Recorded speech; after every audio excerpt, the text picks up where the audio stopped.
All right, everyone, we are going to wrap up some of these theories of development today. So we're going to move into a couple of the others. Right. So first, we're going to start with Wallerstein, the core periphery model, and touch on dependency theory, and then also the Brandt line or the north-south divide. It's also called that. So for Wallerstein's world system theory, for Wallerstein, he explains the world using this idea of uneven development, right?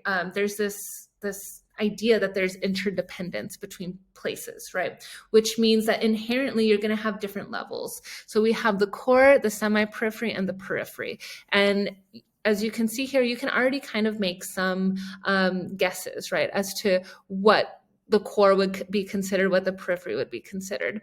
So core, these tend to be more developed countries, periphery, less developed countries. Semi-periphery has characteristics of the two of them, so they kind of sit in the middle.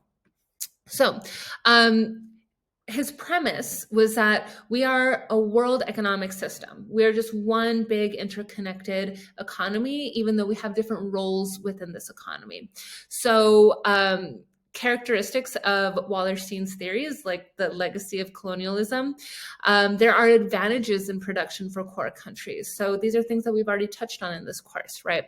How can a country develop when its resources are controlled by a handful of prosperous industrialized countries? So what his world systems theory does is it functions under this assumption that there's like a hierarchy of countries, putting industrialized countries in the core and those that they have colonized or exploited as the periphery countries. There's this competition between core countries for colonies and for trade, and military strength is part of that in terms of asserting their dominance and asserting their power. So if we take a look at this, some examples or some qualities of these. So in the core, economically and politically dominant, they have strong militaries and alliances. They have high levels and interconnectedness with transportation and communication technologies. They control the global market, right? Former colonial powers, they have higher skill levels and capital intensive production. So areas like the US, the UK, Japan, Australia, Germany, so on, right? Then let's move over to the periphery. These often have unstable governments, less wealth, lower levels of education, export natural resources to the core and also to semi-periphery countries. They don't have nearly as reliable transportation and communication networks. These tend to be the former colonies. Low skill, labor intensive jobs, so think of like primary sector work. Weak laws to protect workers, so think of Afghanistan, Peru, Kenya. So semi-periphery, these kind of sit in the middle. They have a bigger middle income demographic within their countries. And they have aspects of both the core and the periphery. So you're going to see both of these in there. They're still within that process of industrialization. They just haven't fully matured into that yet. They all are active in manufacturing and exporting, both processed goods and also sometimes raw goods. But they also consume products as well.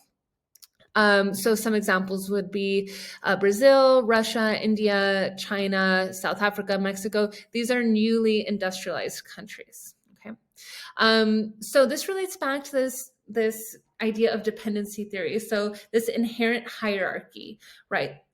For this economy to work, there has to be countries that are in the core and that are in the semi-periphery, right? There has to be.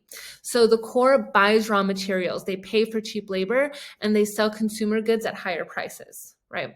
In the periphery, they pay high prices for consumer goods, which depletes their monetary supply and opportunities for investment.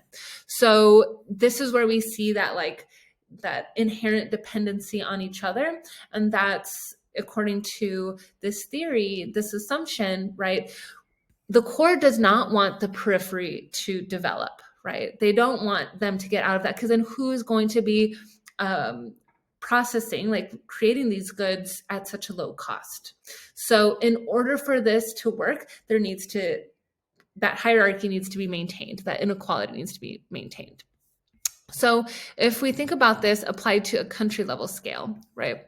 Some examples within the US, right? This is a little bit more US centric, but it's the same ideas, right? The core would be like dominant areas like New York, Chicago, LA.